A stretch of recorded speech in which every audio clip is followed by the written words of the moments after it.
আমি যদি মারাও যাই আপনারা পিছপা হবেন না, আপনারা এই আন্দোলনকে সফল করেই ছাড়বেন। আমি আবারও বলতে চাই, আমি টিয়ার সেল খেয়েও ক্ষান্ত হয়নি।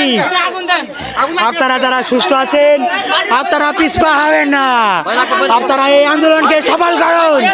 পাশাপাশি আমি সমগ্র বাংলাদেশ সকল আপামার জনতাকে অনুরোধ করব, আপনারা এখনো যারা আপনাদের সন্তানদেরকে ঘরে আটকে রেখেছেন আপনারা দয়া করে তাদেরকে ছেড়ে দিন, এই আন্দোলনে অংশগ্রহণ করতে দিন। মনে রাখবেন, আমরা যদি এই আন্দোলনে ব্যর্থ হই আগামীর বাংলাদেশ ব্যর্থ হবে। আপনারা ভাববেন না আমরা যদি ব্যর্থ হই সব কিছু ঠিকঠাক হয়ে যাবে।